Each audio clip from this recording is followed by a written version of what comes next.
to fall. Welcome to Clinton Church Restoration's online community read of The Souls of Black Folk by W.E.B. Du Bois. The mission of Clinton Church Restoration is to create an African-American heritage site and cultural center at the historic Clinton A.M.E. Zion Church in Great Barrington, Massachusetts, where W.E.B. Du Bois was born and raised. As a cultural hub inspired by Du Bois's work as a seminal writer, scholar, and activist, this new center will use interpretive exhibits and contemporary programming to explore his complex life and legacy, celebrate the work of this freedom church, and share hidden and untold stories of African-American life in rural New England. Our 14-week community read of The Souls of Black Folk will be moderated by Dr. Francis Jones-Sneed, historian, board member, and chair of our Scholars Council. Each week, she will be joined by a guest scholar for a presentation of a single chapter of Du Bois's classic text, followed by a discussion with the audience. If you are joining us live, we invite and appreciate your participation. Please enter your questions into the Q&A box. For best results, we recommend you have the most recent version of the Zoom app downloaded on your device. Attendees watching via a browser may not have all the interactive features available. To see the full schedule for this community read or to learn more about the project, please visit our website at clintonchurchrestoration.org. Thanks for joining us. You'll hear the trumpet sound to wake the nations underground. Looking to my God's right hand, when the stars begin to fall. My Lord, what a morning. My Lord, what a morning. Good evening, and welcome to our second session of the community reading of W.E.B. Du Bois's The Souls of Black Folk. We are pleased to have with us this evening Dr. Barbara Krauthamer. She is the professor of history and dean of the College of Humanities and Fine Arts at UMass Amherst. We're very happy to have you with us this evening, Barbara. Well, I'm happy to be here. Thank you for inviting me. We're going to be talking about chapter 2 of The Souls of Black Folk. And do you want to start with some comments about the chapter? Sure, thank you. So again, Dr. Jones-Sneed, thank you for having me and for the Clinton Church Restoration Project. It's really my pleasure and honor to be a part of this particular initiative. So chapter 2 is titled Of the Dawn of Freedom. And the musical excerpt that we just heard and the epigraph that are the header of this chapter hint at what's to come, right? What we find in the chapter. The poem that W.E.B. Du Bois quotes from the beginning is by a poet who was named James Russell Lowell, another son of Massachusetts. Lowell was a committed abolitionist and anti-slavery activist. And so his poem then is juxtaposed with that excerpt from the sorrow song, the spiritual, My Lord, What a Morning. And one of the things that I noticed that I just, and maybe you have a thought about this, or maybe folks who are watching want to pick this up later. In the final chapter of the book, Du Bois spells morning M-O-U-R-I-N-G, right? Mourning, as in, right, feeling the pain of the loss of someone to death. But the song as it appears in hymnals is mourning, M-O-R-N-I-N-G, mourning, right? Like the dawn of freedom. And so that struck me when I was thinking this evening about when the dawn of freedom begins, right? And both that early moment of joyous anticipation of liberation and also the pain that accompanied that, right? For the millions of people who have lost their loved ones to death in slavery, to sale and separation. And so from the beginning, when I think about this chapter, I think that there are really all of these intertwined meanings of what the dawn of freedom brings. And so, of course, the chapter focuses on that post-Civil War moment, right? Right as the war is ending. And from the beginning, both in the poem, in the epigraph, and in the musical excerpt, raises the question of nation, right? Who is a nation? Is a nation made up of people who share an identity and an affinity and connection with each other?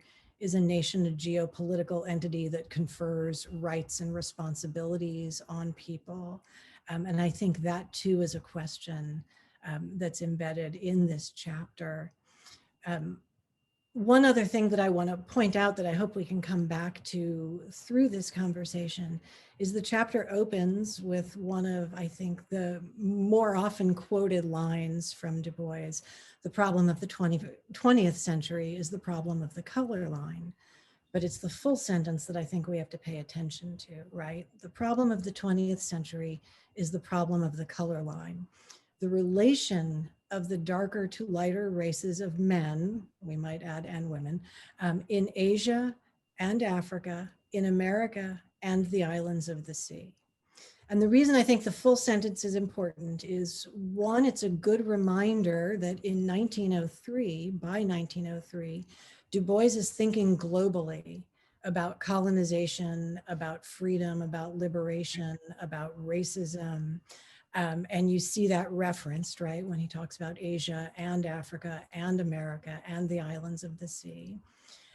But the part that struck me thinking about this evening is that the color line, if we think of it as he frames it as a relationship, right? That it's not sort of a stark, a clearly visible line demarcating space, right? But that it's about a relationship. And it's really that relationship between former slave owners and formerly enslaved people and the US government that he explores in this chapter, right? That relationship of where and how lines are drawn to establish white supremacy, the attempt to dismantle white supremacy during the period of Reconstruction, and then what we know that by 1903 is again rising up of white supremacy, right? When the book is published, it's, you know, almost the height of lynching in America, right? With hundreds of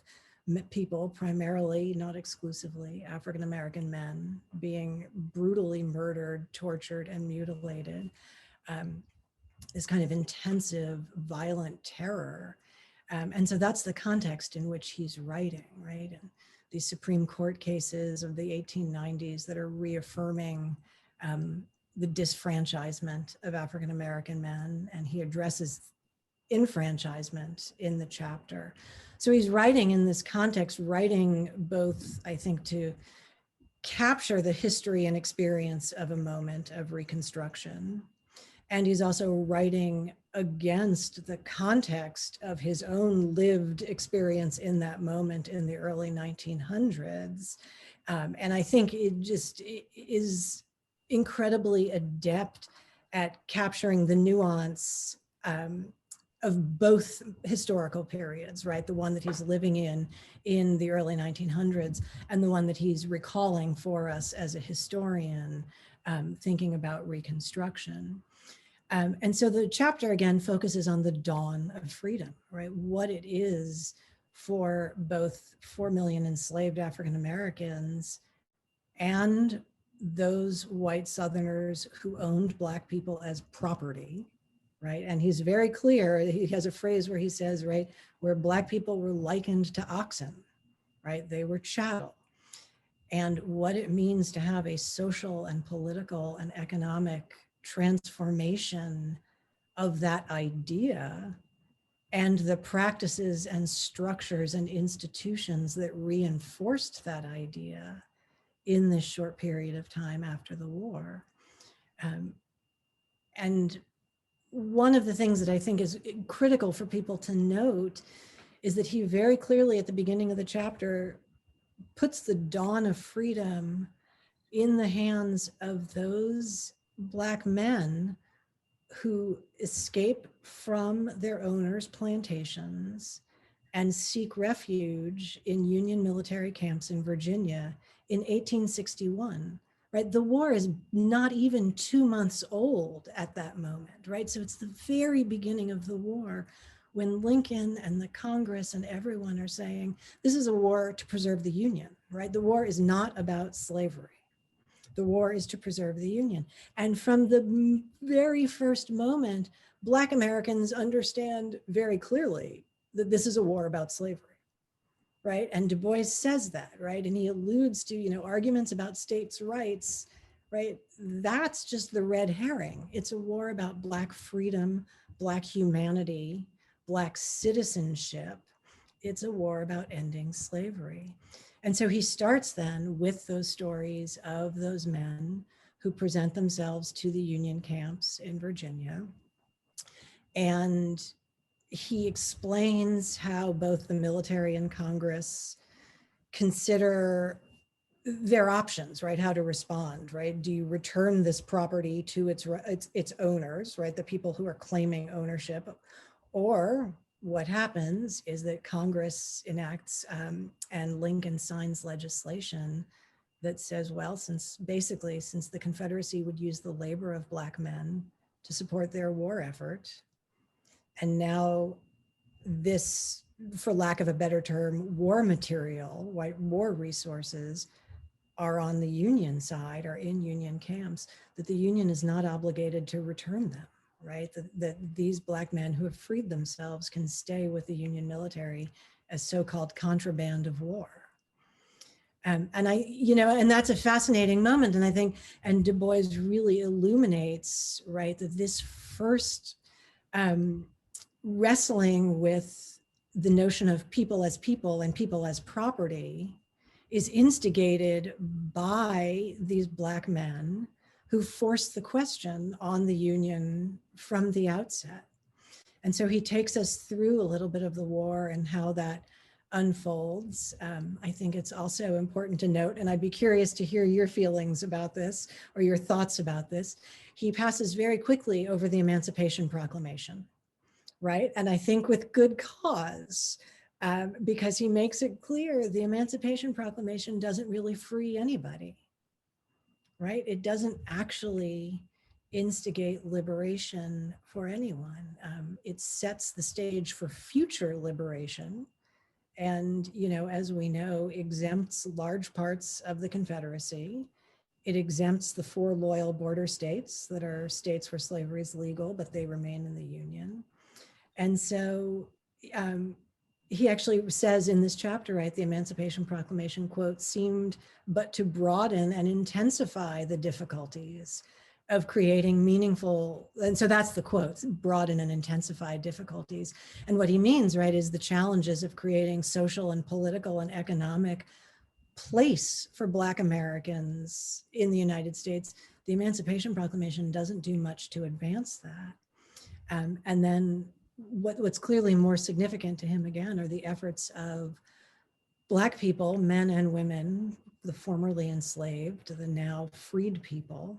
Some people say freed men, which was the term used both at the time in the 19th century and through much of the 20th century in scholarship. I insist on freed people with my students because we're talking about both men and women and children. And we know that while men sort of instigated this moment with their escape, that women and children do exactly the same thing, right? That they escape and present themselves at Union camps. Women work as laundresses and washerwomen and cooks and servants and provide a lot of labor to the military. But for Du Bois, what's significant about Reconstruction is the labor of these Black men and women, their physical labor and efforts to create communities in which they can be economically self-sufficient, right? And make good on that so-called American promise of their life, their liberty, and property, right? Not also the pursuit of happiness, but really for Du Bois, right? Freedom is measured by economic self-sufficiency, access to property, specifically land. And also, I think another key priority that shines through, for me at least in reading this chapter, is his focus on education. And so one of the things that I'm sure you know better than I do is there's always what seems to me to be a sort of set of parallel or intersecting interests for Du Bois, that he's very focused on economics and labor and politics, but he's equally attuned to education and culture and art, right? And so, and it's that combination of both things that I think in his writings and in this chapter that we see, that's really the stuff of freedom, right? Being able to be economically self-sufficient, enjoy the rights and privileges of citizenship, and then pursue intellectual development through education, create art, whether it's in music or in writing. He even alludes a little bit to women's fashion and sort of sense of self and sense of beauty and dignity. So I think it's a really interesting and very dense chapter, because all of this is packed into roughly 30 pages or so. And I think Du Bois makes it very clear that for him, Reconstruction is a critical moment in American history, and the efforts of the federal government to create the Freedmen's Bureau, right? The Bureau of Refugees, Freedmen, and Abandoned Lands, to administer and really actually create the terrain on which Black people in the South can build their lives in freedom and make their freedom meaningful, again, through acquiring land, right? And one of the Bureau's objectives is to distribute abandoned land to freed people, to enter fair labor contracts. And again, one of the responsibilities of the Bureau is to oversee that contract process between white landowners and the Black people they employ, right? To make sure that these are fair contracts. And Du Bois also reminds us that the Bureau did things like solemnize marriages, right? Enslaved people didn't have a legal right to marry, right? Because they weren't recognized as people under the law. Enslaved people didn't have legal rights to their children because they weren't legally recognized as parents who had the rights to their children. Enslaved children were born as the property of their mother's owner, right? And he writes about that here and in other places too, but reminds us again that this work of making freedom real and meaningful has both these very personal and social aspects, as well as real economic and political dimensions. And for Du Bois, the Freedmen's Bureau is really the arm of the federal government that has the potential to bring that into reality, right? To bring that to fruition.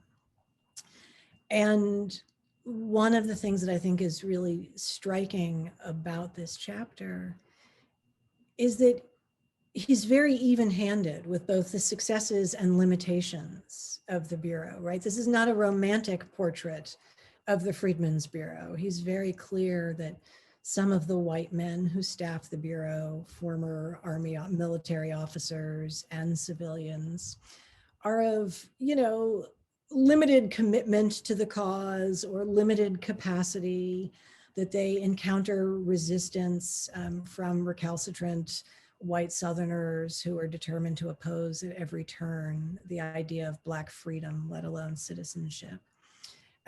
But he still, I think, places a lot of faith in the potential that the Bureau had to create something meaningful. And again, to set that stage for Black Americans then to build their own freedom. And so again, I think that notion of the dawn of freedom reminds us that freedom was a process. It wasn't a moment, right? The Emancipation Proclamation certainly was not the moment. 1865 and the end of the war was not the moment. The 13th Amendment, which abolished slavery and involuntary servitude in December 1865 is, enacted. That's not the moment either. And so I think that metaphor of dawn, right, of waiting for the sun to rise and hit high noon, if you will, is a really apt metaphor because it's a process, right? And if we want to even carry the dawn and sun and sky metaphor, you can imagine their clouds cover the sun sometimes, right? So it's not a single linear event, but happens in fits and starts. And I think throughout this chapter, which we can talk about a little bit, is the precursor to that magisterial book, Black Reconstruction. Du Bois takes us through these different social and political and emotional aspects for Black Americans. A few other points that I want to note, and then maybe we can shift to conversation and questions. The two images, right? He invokes two images of what this moment of Reconstruction, who embody this moment of Reconstruction. And one, he says, right, of these two emblematic figures, one is the quote, gray-haired gentleman who bowed to the evil of slavery because its abolition threatened untold ill to all, right? So one of the emblematic figures of Reconstruction is this aging former slaveholder who's trying desperately to hold on, right, to that past. And the second emblematic figure is, he writes, quote, a form hovering dark and mother-like, her awful face black with the mists of centuries, and had aforetime quailed at that white master's command. And then he goes on to describe, in just a few more phrases, that sort of centuries long experience of Black women in bondage, right? Who are caring for their master's children, often victimized not only by physical abuse, but also sexual abuse. And then he says, only to see her dark boy's limbs scattered to the winds by midnight marauders, right? The Klan and other vigilantes we might. So again, right, juxtaposing this moment of Reconstruction and sort of the promise of that dawn with the reality of the early 20th century. And again, thinking about that color line as a dynamic relationship, right? How are white people responding to the presence of Black people, to the notion of Black citizenship and Black equality? And he captures that, I think, really beautifully in these two emblematic figures of Reconstruction.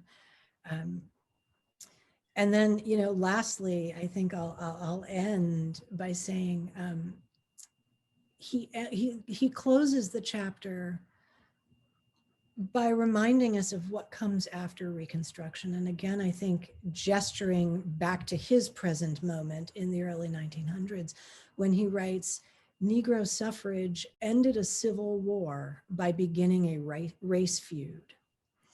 Right? So though he doesn't say Reconstruction failed, and I think he points, and we can go through in more detail all the places where he sees the seeds of freedom starting to sprout, if you will, but he's also, I think, very clear-eyed and pointed about, as the government enacts these steps, these measures towards Black equality and Black citizenship, right, the formal structures and rights of citizenship, that it unleashes a new kind of color line, right? It's not one that's easily measured by property, of some people own property and some people are property, right? But he says this is the race feud now, this notion of equal citizenship.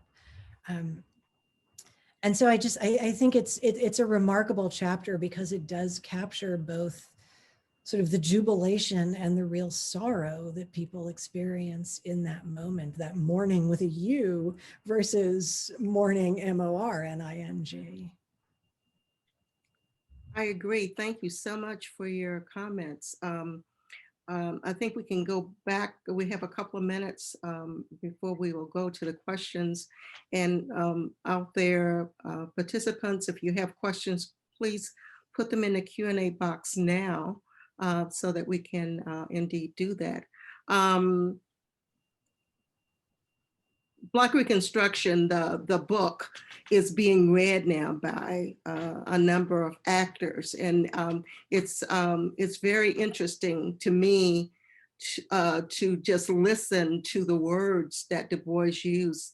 And I think that you are correct, and I think a lot of people have said that The Souls of Black Folks is a very dense book, you know, that the chapters seem short in page length, but the impact and the nuance and meaning that Du Bois puts in there, we have to kind of weigh that and kind of look at that.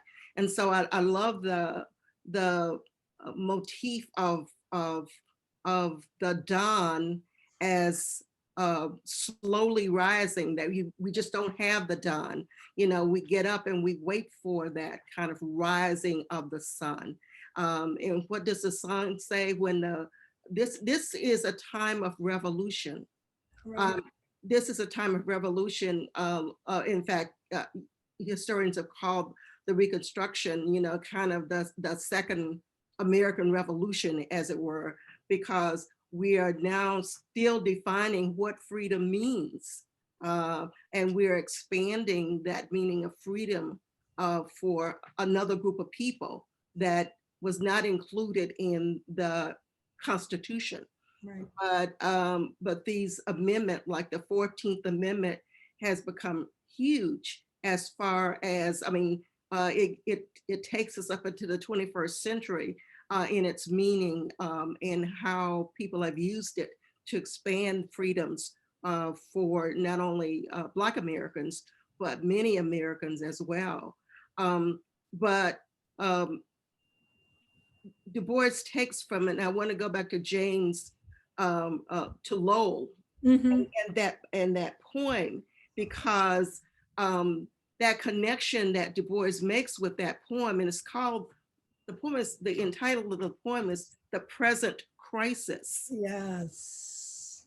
And he took that title of that poem, The Crisis, and that is the name of the magazine that he edited for so many years at the NAACP, right? Yeah. And that quote, I wanted to go back to that quote. Careless seems a great avenger, history's lessons but record.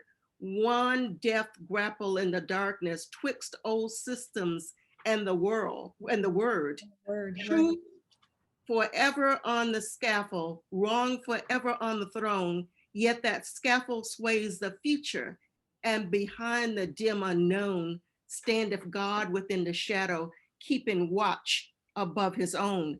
Now, Martin Luther King Jr. Yes. Yeah. Always referred back to Lowell in that very passage. Yeah, the same thing as Du Bois. And it just gives me chills. This is one of my favorite chapters in The Souls of Black Folks, because of that. What Du Bois does is he puts us in the past, in the present, and he predicts what the future may be if certain things do not happen, And so it's great. So you use the term freedman, and I also noticed that throughout chapter 2, Du Bois refers to Black people in a few different ways, as slaves, as fugitives, as refugees, as freedmen, So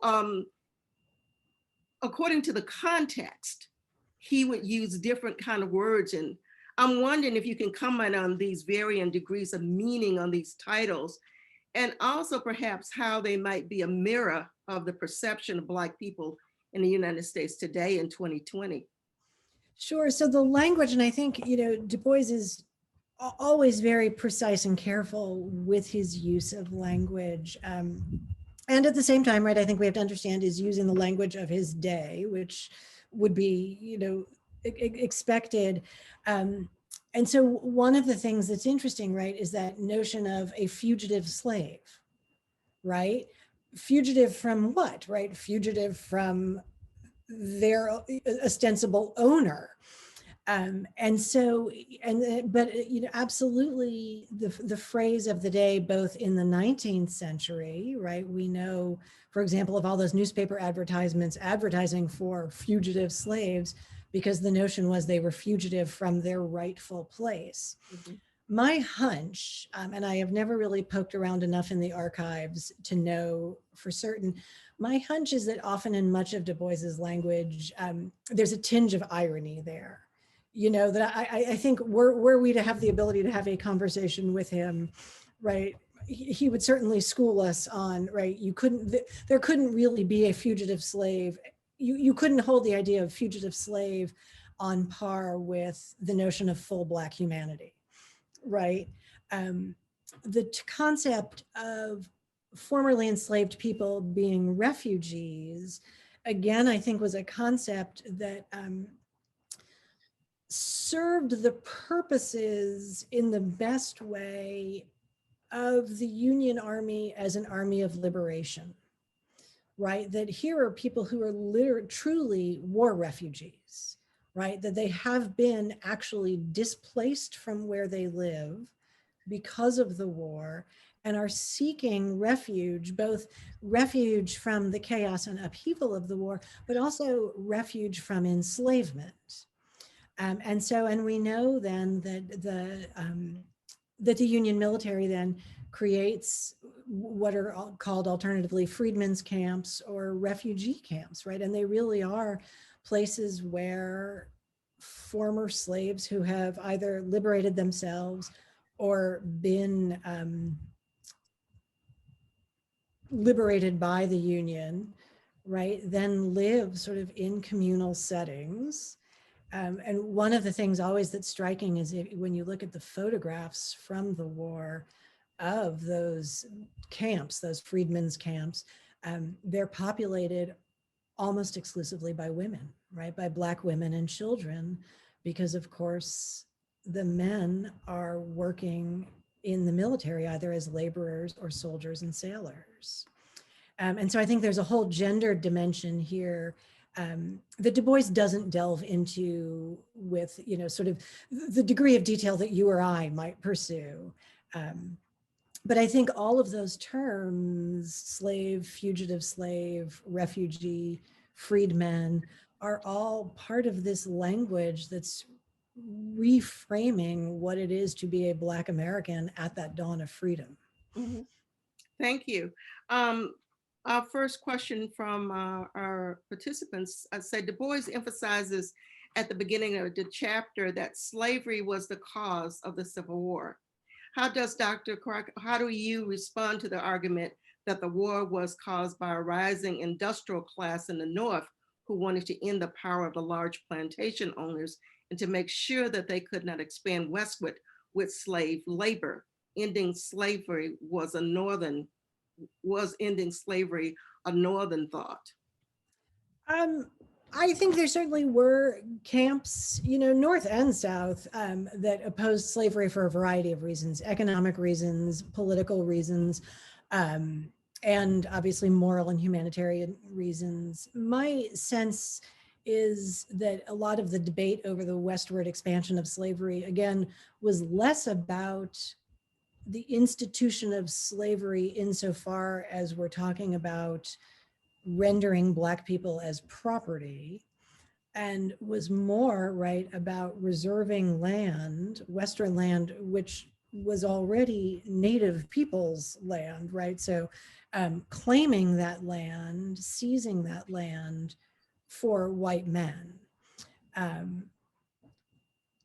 So, but nonetheless, I think for those millions of enslaved African Americans and the hundreds of thousands of free African Americans in the North, there's no doubt in their mind what this war should be about and what they will make it about. Yes. And it's very interesting that among historians, of course, because we know we had the Dunning School Yeah. saying that it was for the preservation of the Union, and it's only been recent in recent historiography that we talk about that the cause of the war was slavery, that we kind of get down to that. Some people are still having that argument, and we're talking about the color line, and the feud is still going on, and so is the argument of what the Civil War was all about. That argument still goes on. Although I hope that most good historians are teaching the real facts about it. Yes. Nicholas Silverman asks, can you please comment on the military information leaks that Black contrabands who had been laboring for the Confederacy were able to pass to the Union? I've begun learning about this from the work of current academics like Harry Jones, but did Du Bois ever address this as a historian? Oh, that's a good question. I am actually not entirely sure how much he did delve into that. And I can't remember if he covers that in Reconstruction. I mean, we certainly know, right, that that Black men and women, right, served as spies and scouts and provided that kind of information to the Union. But I'm actually not sure how much Du Bois delves into that in other places.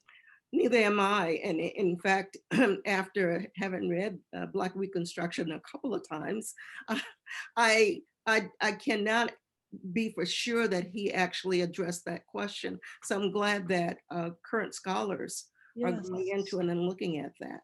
Mr. Brinson asked, please define white supremacy and tell us how racism is related to it. Well, look, in the context, small question. Let's take this from a historical perspective, right? Certainly in the context of the 19th century, you know, up through the Civil War, I think the easiest way we might think about white supremacy is, right, there are a system of laws and customs that very clearly position Black people as less than people, right? Legally defining enslaved people as chattel, like your ox, like your table, like your chair, with no legal rights of personhood. And it creates then an entire culture, an entire world, economic, social, political, cultural, that's premised on that idea of Black people as less than. And it's maintained both through the violence of slavery and through all that extra legal violence of slave patrols, for example, and then post Civil War, as Du Bois alludes to, right, of those nighttime marauders when he says, you know, the mother who sees her boy's limbs scatter. I mean, what a harrowing image. And I think reference to lynching, right, that your body is dismembered by these nighttime marauders, by the Klan, right, who are using terror to maintain both the reality and the concept that Black people are less than. Yeah, and certainly that relates to what the system of racism that exists in the United States today and what it's kind of based on. Yeah, absolutely. Do you have any, this is an anonymous attendee, do you have any insight about his attraction to the Communist Party, given the tension between it and the NAACP, especially after World War II? I think that indeed this question is not answered within the Souls of Black Folk, and that we have to go further to kind of answer that. And so I think it's a little bit out of our purview, attendee, but an interesting question nevertheless. What from another, so what were the conditions of the refugee camps and how were the refugees treated? Sure. As Du Bois alludes in this chapter, right, I mean, I think treatment could range from anything from really sort of compassion. I mean, one of the things that we know is that a lot of young white men from the North who are in the army have no idea what to expect when they get to the Deep South, right? And when they meet Black people, when they see truly the scars and battered bodies that Black people bring into the camps, are really struck. And so I think it really strikes a humanitarian chord for some white Union soldiers. And I think others are unmoved because, you know, as we were just talking about the notions of white supremacy and racism, they're not especially interested in seeing Black people as fully human. And certainly so much of the culture in the 19th century premised on that idea that Black people, even free Black people, were not fully human, were not entitled to the full human dignity. And I think, you know, some Northerners carried that with them to the South. So I think the treatment ranged widely, and it was wartime. There was a lot of hunger and disease. And so we know that these things also plagued the camps. Lastly, I would say for me, one of the interesting points is seeing how Black people engaged each other in those camps and really created communities anew, reunited with family members, and that it was really, again, an important location for building out those early moments of freedom. Yes, and in Black community, Black communal Yeah. gatherings. I hope that some scholar is going to do some work on Black women and the refugee camps, because I think that that would be just an awful kind of great kind of study to kind of look at during those kind of time. Beth Carlson asked, the failure of the Freedmen's Bank was such a travesty. Do you feel that has long lasting effects even today? Well, and so this is an interesting, thank you for the question, right? One of the things we know the federal government also tries to create or succeeds in creating is a bank, right? The Freedmen's Bank, with an understanding that all of these men who have served in the military, who have earned wages as laborers and soldiers, some of whom will earn pensions, need a place to put their money, right? In sort of that starting their lives anew. And ultimately, the bank fails from mismanagement, and there's an economic crisis in 1873, which compromises its investments, which means, you know, the money that people have saved in the bank. And I think what Du Bois alludes to pretty clearly, right, is that this too creates part of the ongoing struggle for Black Americans to achieve economic and political stability and full citizenship, right? That they, and what we know then happens by the early 1900s is Black Americans can't walk into the bank and, you know, open a passbook savings account, right? Again, that color line comes up. And, you know, and so again, I think it's a great question because it sort of points to, I think, one of Du Bois's key points about the importance of economic self-sufficiency and that ability to participate in the country's institutions and structures without obstacles and limits imposed. And what happens when those institutions are not accessible to Black people. Yeah, and we're still struggling with that. Yeah. In contemporary society. Donna Gulcher points out that there is a Civil War memoir by Susie King Taylor about a kind of life within the contraband camps, which is excellent. And I would love for someone to kind of do much more about Ms. Taylor and her background and how she did that.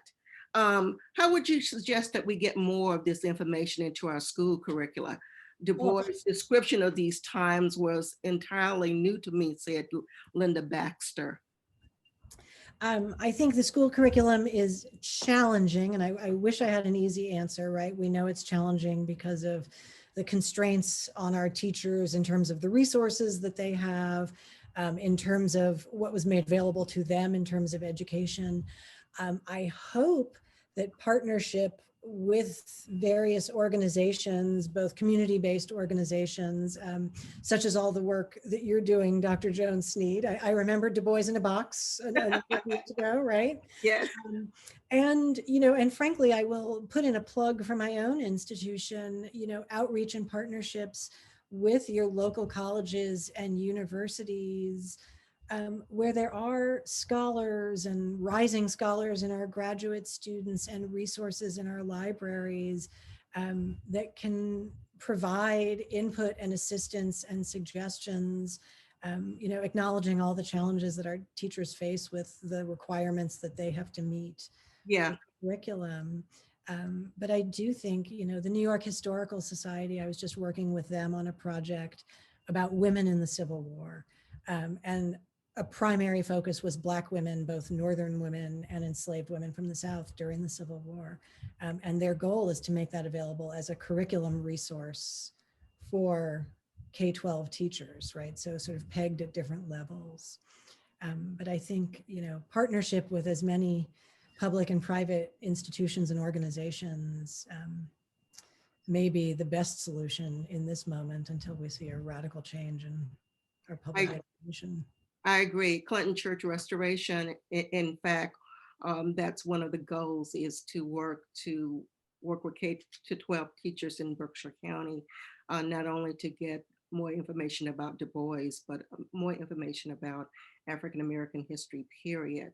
And so that's one of our goals. And so I'm glad that there's someone who's kind of interested in that. Nicholas Silverman asking, if we view the Freedmen's Bureau as a kind of initial attempt at reparations, how can we use this historical context to guide current public policy discussions around 21st century reparations? Can the argument be made that it's not so radical to finish the important work of Reconstruction, i.e. 40 acres and a mule, truncated as it were, now in our time? So that is an enormous question that I don't know that we have the time to totally delve into. What I will say is, I mean, I think we're all seeing there's certainly room to continue the work of Reconstruction around voting rights, right?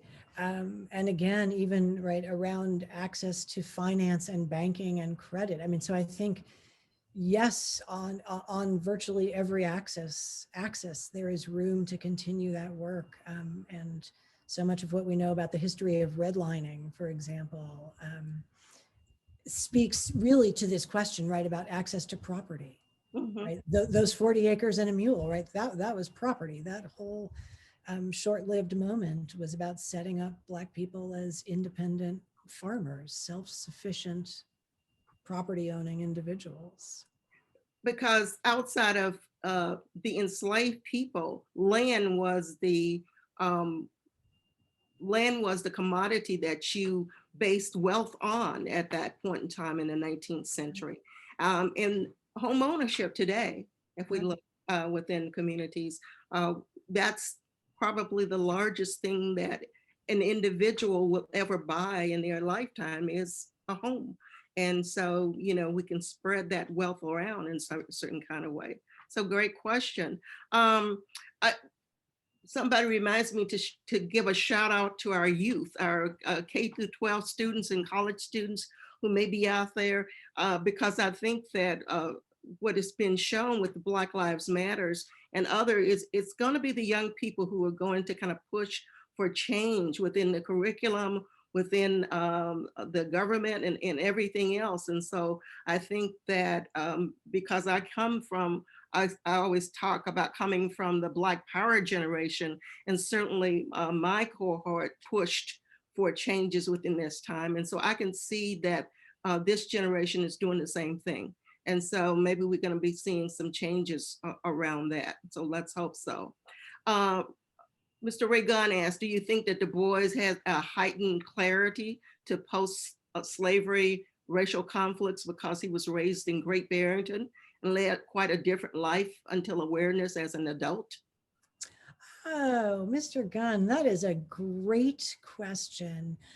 I think definitely some of his perspective, right, was formed because, right, he's born and raised in Massachusetts, and it's not until he goes to Fisk, right? As an academic, that he has that real experience of what it is to be in a the former Confederacy. Um, and so I do think, right, that he has in some ways the benefit of the distance as a scholar, right? I wonder on a personal level, I think there are other ways in which he had his own, painful moments nonetheless. In the very last chapter, he alludes to his ancestors, and it's not, he alludes to their pain along the Hudson and Housatonic. Mhm. But I think his understanding of American slavery, right, and the aftermath of it is crystallized when he gets to Fisk. I agree. I agree. Um, Considering the season we're in now, would you speak to the idea of changing the South through giving the freed people the right to vote? Um, so I'm not quite sure exactly. I mean, I think I would go back to that earlier question about reparations, right? And the fight for voting rights is real. And it's real for Black Americans in ways that have clear historical resonance. And I would say, finally, both like the lack of access to voting, but also the lack of trust. Stacey Abrams from Georgia, right, in her second book, writes about her voter registration work that she did, right, and that she's been doing, and talks about going into these communities where people say, like, I know my vote's not going to be counted, right? Why should I even bother? I know it will be rigged. And she presents these heartbreaking stories of local elections where Black people in Georgia are running for local office, and how white members of their communities organize against them, not to stuff the ballot box, but to arrange the system so as to strip those candidates of any possibility of winning. Yeah. And so I think there's like a cultural resonance as well as sort of an actual structural issue around access to the vote. I agree. And we must say in that short dawn of time that Du Bois is talking about, when African American men had the vote, that there were some real movement around of political power at that point in period of time. And I think that that's why we saw so much white backlash, because there was some progress made during that point in period of time. And so we're still struggling with that same kind of thing. So it was not until 1965 in the Voting Rights Act that we really see Black people really regain the voting power again, one way or the other. So. And because remember, the Supreme Court upholds those Southern, by the 1890s and the early 1900s, the Supreme Court is upholding those state constitutions and state laws that are disfranchising Black men. Yes. Poll taxes, grandfather clauses, right? The Supreme Court is ruling that those laws can stand. Yes. Yes. Right. And so that's the reason why the Supreme Court is so important. So important. It's so important with this time. Yes. What an anonymous attendee asked, why does Du Bois have so little to say about Lincoln? Yeah, well, I think you know the answer to that. And I think I would go back to my comment about the Emancipation Proclamation, right? That Lincoln is not the great emancipator. Not that he was not a great man, but he's not, and certainly in Du Bois's telling, he's not the great emancipator. That's not who the story Du Bois wants to tell. No. Du Bois wants to tell the story of Black people who had their own agencies and pushed for freedom for themselves. And had it not been for men like Fred Douglass and others, and the actual ex-slaves themselves, freedom would not have come to Black people at that point in period of time, no matter what Mr. Lincoln thought or did at that point in period of time. It's wonderful, and I know you probably have read it, John Hope Franklin, who wrote the first African-American textbook From Slavery to Freedom, has this wonderful essay about the Emancipation Proclamation and actually what the Emancipation Proclamation means. And it did not mean that Lincoln had in mind to free Black enslaved people at that point in period of time. So if anybody's interested in looking at John Hope Franklin's essay on the Emancipation Proclamation, I think that that's a good answer. Lynn Brown says, how can you possibly repay over 200 years of economic loss? Yes, how can you? That's a question. So Naomi Grossman asked, the backlash from some historians and the government now to the brilliant 1619 issue of the New York Times and the resistance to putting this into our children's education has been very disappointing. How do you understand this? It's complicated. I think there are a couple of things. I think the project is tremendously important. I think the debates that scholars are having about it are also really important. And I think the backlash, yes, is heartbreaking, and again speaks to some of the things we were talking about earlier about, you know, the continued resistance and refusal to acknowledge the full history of slavery in the history of the United States, and to acknowledge Black people's historical humanity. Even when Black people were enslaved, they were not lacking, from their perspective, they were not lacking in humanity. And that is still a concept that many people struggle with. Yes. And indeed, I think that Nicole Jones is a journalist who's done a lot of hard work and cutting edge work, I think, on the 1619 project. And indeed, I think that she's raised some questions and made us look at some things that we wouldn't have normally looked at. And so I think it's really great. But within school systems, I think it's the same thing about how do you change curriculum? You know, how do we get people to talk about contemporary issues right there in the classroom? You know, with putting some kind of historical kind of knowledge behind it. And so it's hard to include Du Bois, and so it's hard to include something like the 1619 project as well. And people have to want to do it, right? You know, Yes. people have to want to do this. If Yes. you don't care about this, you don't want to include it, and you certainly don't want to teach. Yes. Just teach this material. Yes. And we still, you know, we struggle with that locally and nationwide. And nationwide, yes. The question keeps on coming up about the photography of the era and what it shows about identity at the time.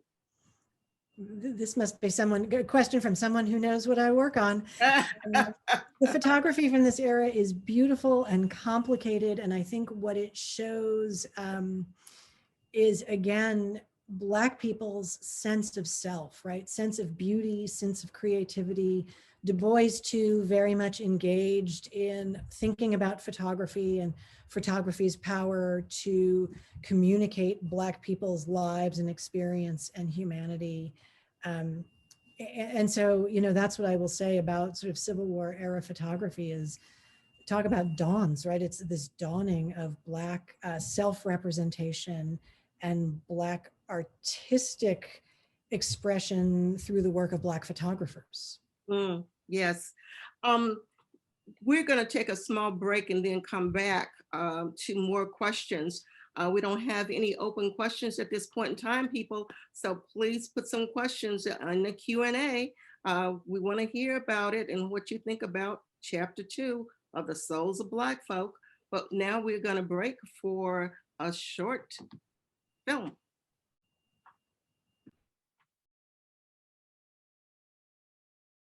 Lift every voice and sing till earth and heaven ring, ring with the harmonies of liberty. Let our rejoicing rejoicing, rise high as the listening skies. Let it resound loud as the rolling sea. Hello, I'm Ray Gunn, chairman of the Clinton Church Restoration Project. We are creating a nonprofit center for African American history and culture at the historic Clinton A.M.E. Zion Church in Great Barrington, which I attended for over 70 years. The Berkshires are rich with black history that is little known and sometimes misunderstood. For example, my ancestor, Agrippa Hull, served in the Revolutionary War and was the largest black landowner in Stockbridge. Once completed, our center will tell his story and those of W.E.B. Du Bois, Reverend Esther Dozier, and many more. Please help by donating to this historic project. We need your support. Thank you. Oh, freedom. Oh, freedom. Oh, freedom over me. And before I'd be a slave, I'll be buried in my grave and go home to my Lord and be free.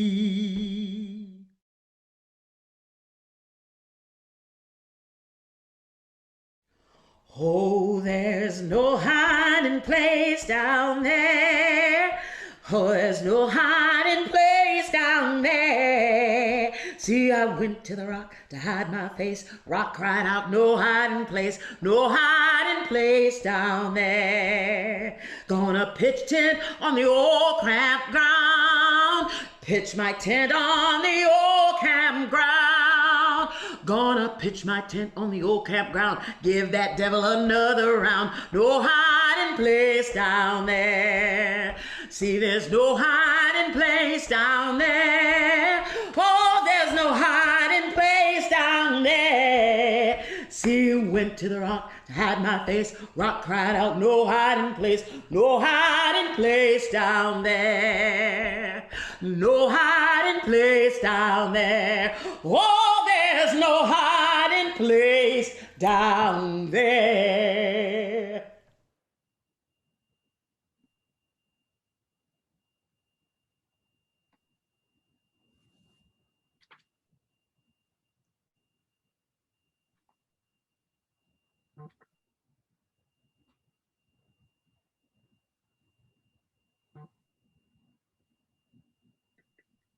What a beautiful film. And we thank all the people who were involved in making the film for Clinton Church Restoration in the work that we're trying to do there.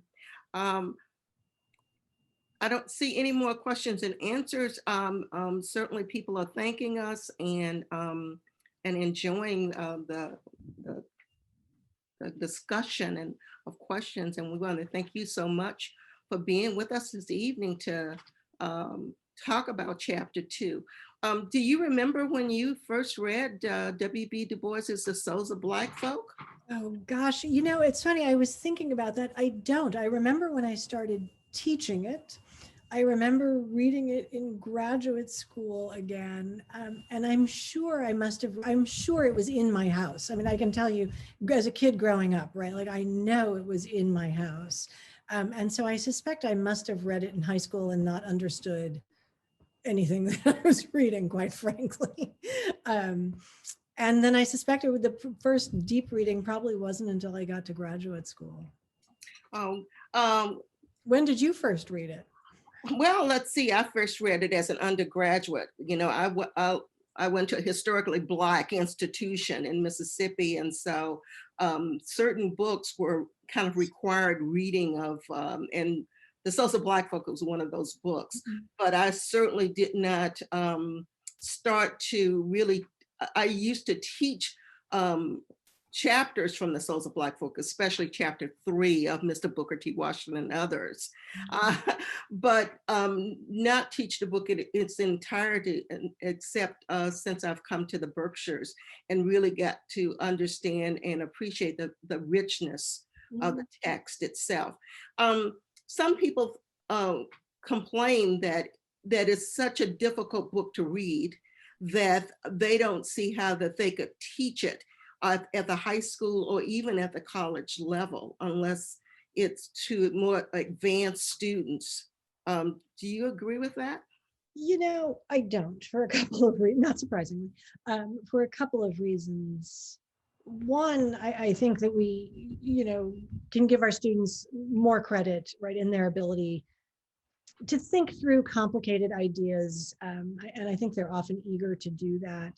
And I think it is a dense book. I think even Du Bois, I remember reading in the introduction by Sean Alexander in the version that he edited of this book, where he says, even Du Bois acknowledged, right, that the meaning in the argument does not shine through clearly and consistently as we would teach students to write today.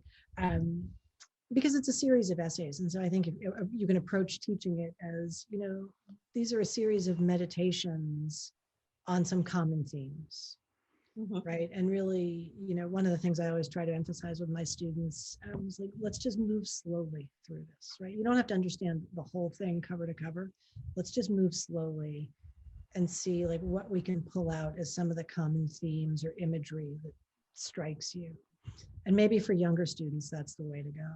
Yeah, it's amazing that each time I read one of the chapters, I pick up new meaning. And certainly doing this series and talking to you and others, new meanings have come up for me as well. And so I think it's that type of rich book. I think it leads to the question, why should anybody in the 21st century read a text like the Souls of Black Folk? That's a great question. I think, and I see someone just put in the chat, right? It's no more complicated than reading Shakespeare. And I think that's right. Yes. And I think, that's why, and certainly, look, when I went to college, when you went to college, in certain circles, people were talking about Du Bois, but, I don't think he sort of enjoyed mainstream prominence then as he does now. And, and I think there's a reason the books have endured for this long. He was a brilliant scholar and a brilliant thinker and a brilliant writer, apart from all of the other work that he did. And so I think anyone who is interested in or cares about or cares to learn about literature and American history and American culture and American life should read it. It's a beautiful book. It is. And it speaks to some of the same questions that we are grappling with today. We were grappling with those questions in the late 19th and the early 20th century. And here we are in the 21st century, and we're still grappling with those same questions. I think Du Bois was ahead of his time in actually talking about and really kind of delving in the question. We have a question here that I think piggybacks off of that. Maria thanks us for this presentation. She says, this chapter is super dense with facts and numbers and analysis.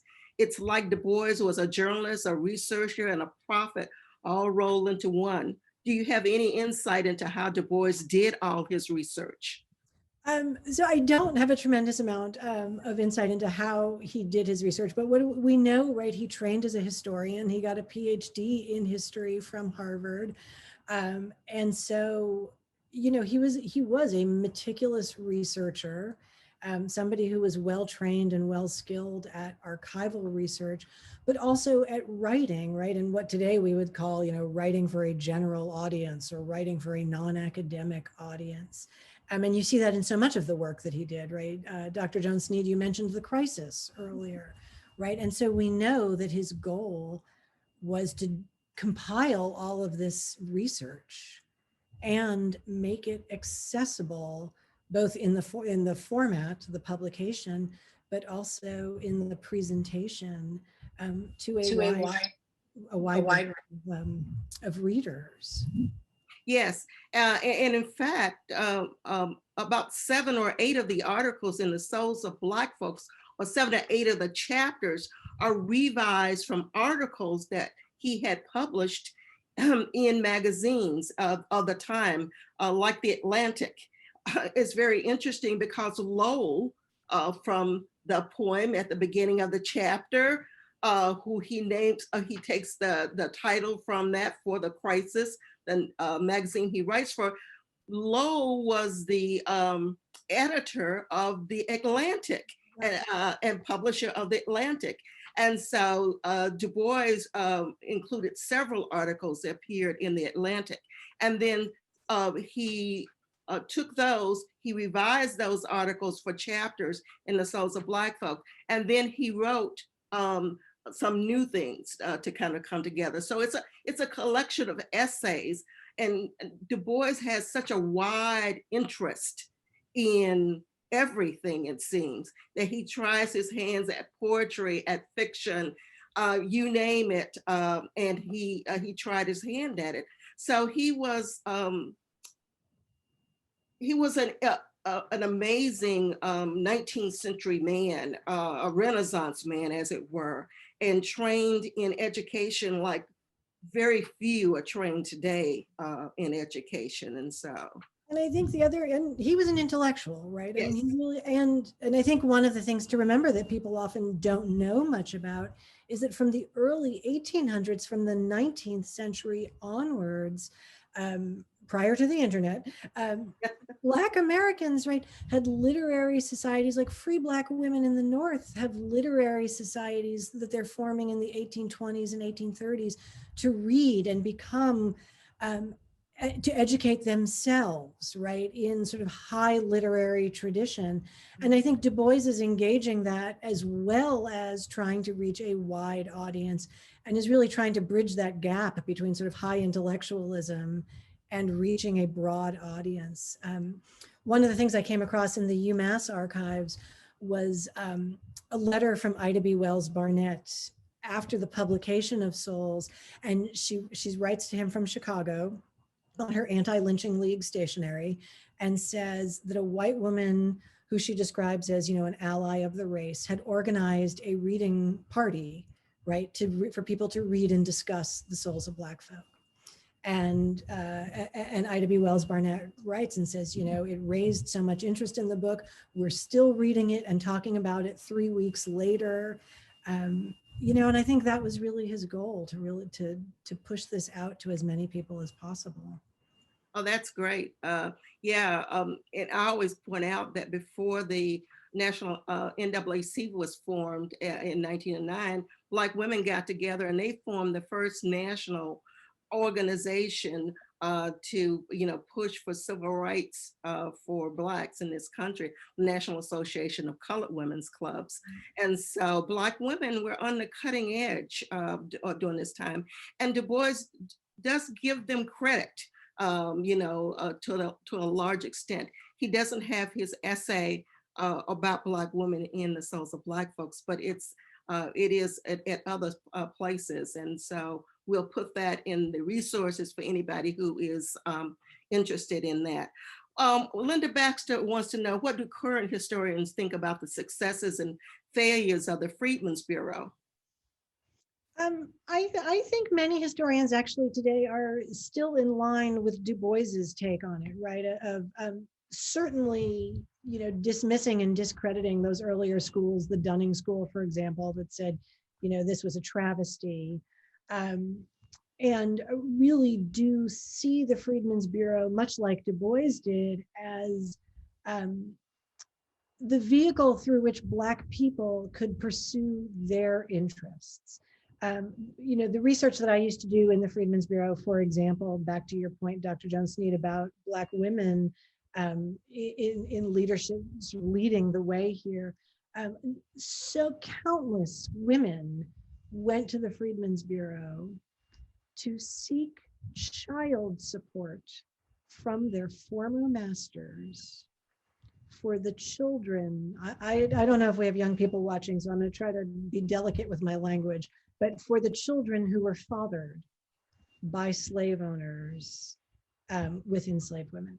And the reason this is striking, right, is because here are these Black women who never had a legal voice before go and tell these stories. And so I'm going to name names and I'm going to tell you.